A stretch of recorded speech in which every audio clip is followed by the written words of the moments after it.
各位大家好啊！咁喺呢一輯嘅視頻裏面呢，就我希望可以幫大家更好準備地產代理個人牌照同埋營業員嘅考試嘅。咁每一集我會隨機揀選10條唔同範疇嘅題目，俾大家做練習同埋分析答案。透過多做練習，幫大家更好準備考試。祝大家考試順利，攞到優秀嘅成績。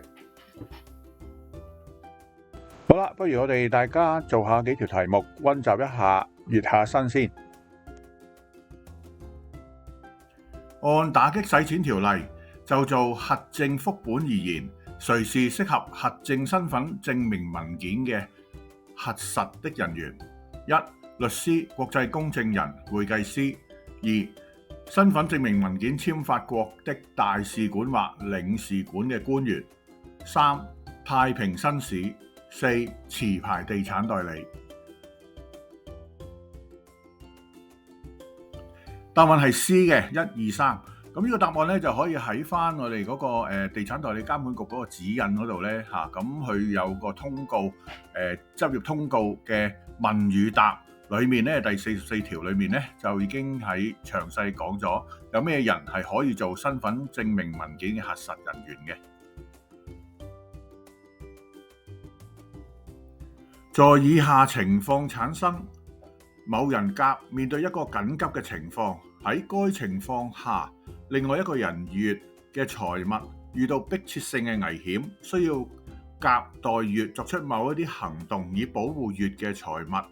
喺呢個情況之下，若甲代表阿乙作出必要嘅行動以保護乙嘅財物，甲即成為乙之代理人。佢嘅委任形式係 A. 明示的方式， B. 必須代理人， C. 不容反悔， D. 暗示的方式。 E. 以上全部皆是。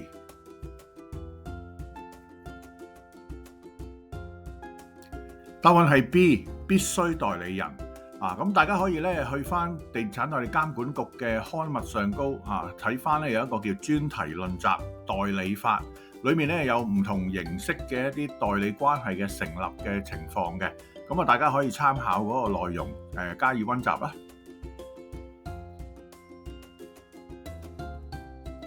根據種族歧視條例，地產代理僱主須對其僱員的行為負責，因此地產代理的管理層宜採取以下的措施，防止僱員進行帶有歧視性質的行為。1. 制定及頒布公平機會政策。2. 確立投訴機制程序。3. 定期檢討政策及程序。4. 聘用不同種族員工。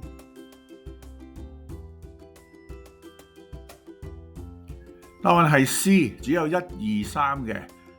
種族歧視條例唔需要咧，就為咗要符合條例而聘用不同種族嘅員工嘅。業主蘇珊和租客大衛訂立了一份為期2年的住宅租賃合約，任期由2023年10月1日開始。租賃合約上沒有訂明條款，賦予蘇珊在租客欠繳租金時收回租賃嘅權利。若大衛欠繳租金，蘇珊有權沒收租賃權嗎？ A. 有，若大衛在繳交租金到期日的7天內不繳交租金。 B. 有，若大衛在繳交租金期到期日的10天內不繳交租金。 C. 有，若大衛在繳交租金到期日的14天內不繳交租金。 D. 有，若大衛在繳交租金期到期日的15天內不繳交租金。 E. 沒有，因為租賃合約上沒有訂明。答案係 D， 有嘅喺租賃期到咗嘅15日之內唔交租咧，就業主可以收樓呢個咧就係喺租約上高嘅一個隱含合約。咁就算冇寫明都好啦，咁業主都有呢個權利嘅。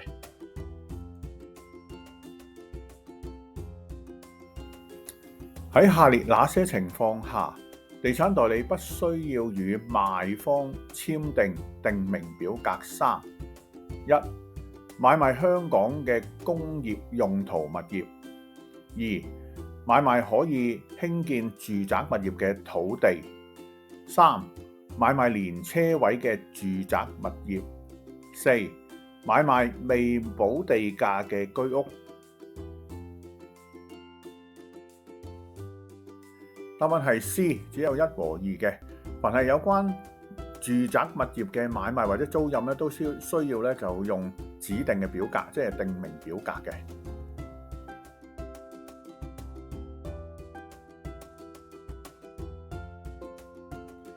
由地產代理監管局根據《地產代理條例》第28條委任嘅調查員，就一名持牌人展開調查時，以下哪些是該被調查的持牌人嘅責任？1.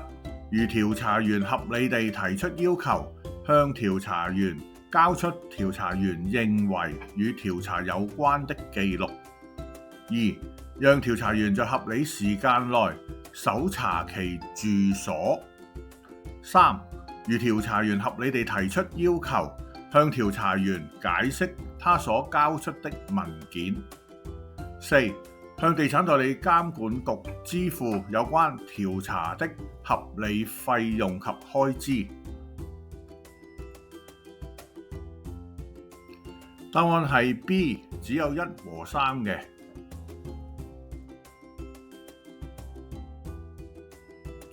陳先生是 XYZ 地產代理嘅營業員。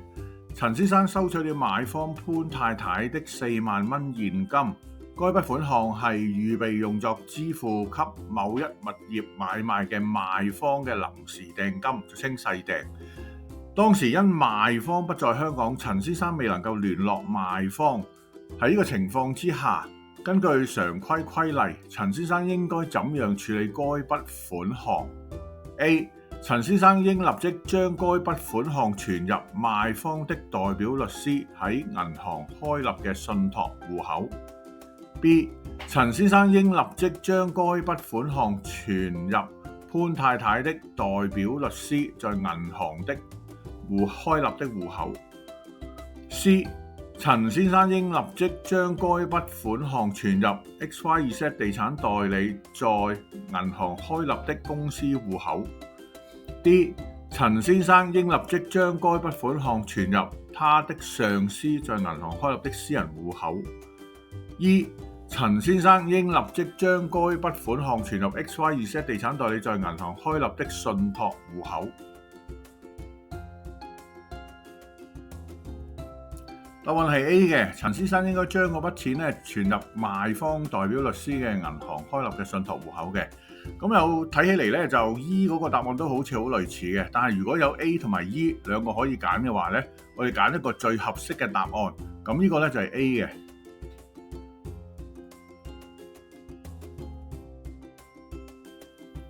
業主利安打算與租客天拿訂立一份為期1年嘅住宅租約。土地查冊顯示該物業註有下列文件： 1. 由按揭銀行登記的法定押記。 2. 由承押的財務公司登記的第2法定押記。 3. 由該物業大廈管理公司登記的欠繳管理費押記備忘錄。 4. 由建築事務監督就該物業登記的建築命令。作為天拿的地產代理，你應該建議他要求利安先取得下列哪一方的同意，才承租其物業。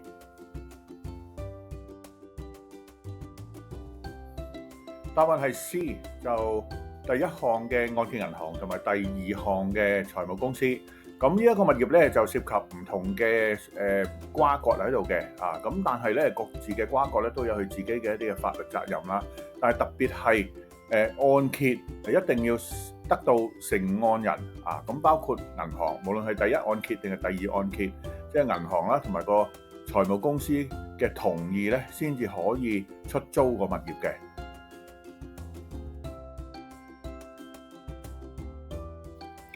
根據常規規例或發牌規例，下列哪一句不是正確的陳述 ？A. 地產代理不得發出與其地產代理業務有關，但內容含有要項上屬於虛假或具誤導性陳述的廣告。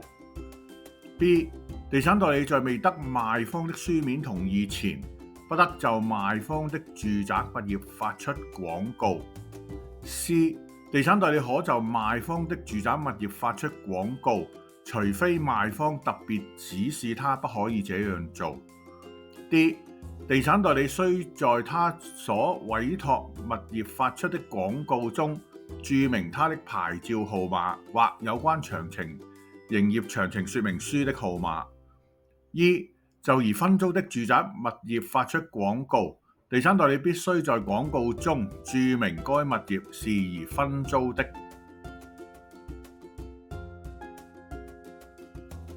答案係 C 嘅。咁地產代理必須喺發出廣告之前咧，就先得到業主即係賣方嘅同意，先至可以發出廣告嘅。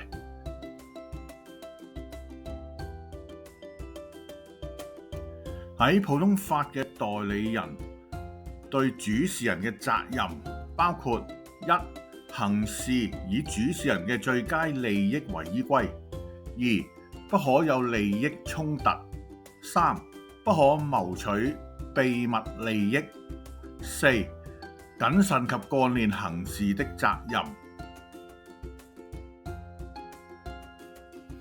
答案係 E， 以上皆是嘅。喺普通法之下咧，就代理人對主事人咧有好多唔同類型嘅一啲責任喺度嘅。咁呢啲責任咧就包括呢度1、2、3、4四種啦。咁仲有其他嘅，大家可以睇翻代理人嗰個專題論集裏面咧去了解多啲啦。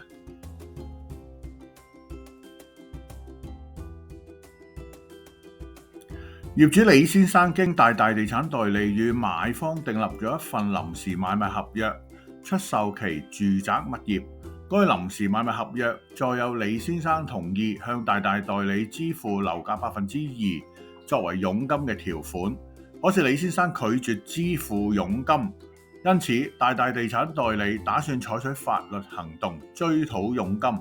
根據地產代理條例，以下是大大代理追討佣金的必須條件：一、大大地產代理已把物業的臨時買賣合約送交土地註冊處註冊；二、大大地產代理已與陳先生訂立地產代理協議表格3；三、大大地產代理所追討的佣金不能超過行規的1%；四、大大地產代理已將地產代理協議表格3送交地產代理監管局備案。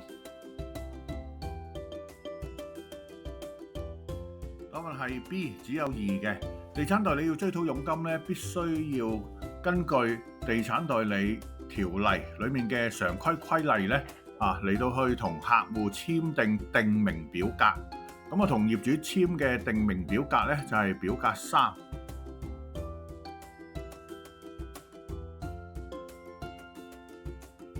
以下哪些對新界祖堂地的描述是正確的？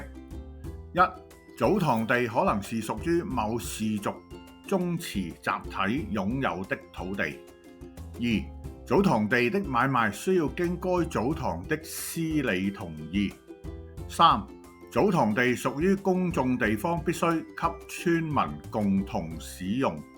四、城市規劃的法定圖則不應用於祖堂地。答案係 B， 1和2嘅。新界有啲祖堂地咧，就屬於一啲氏族或者宗祠所擁有嘅集體地方嚟嘅。買賣係必須要經過祖堂嘅司理咧同意嘅。多謝各位嘅支持。如果大家喜歡呢個視頻嘅話咧，可以繼續關注我 YouTube 嘅頻道嘅咁記得 subscribe、like 同埋 share 出去啦。好，拜拜各位。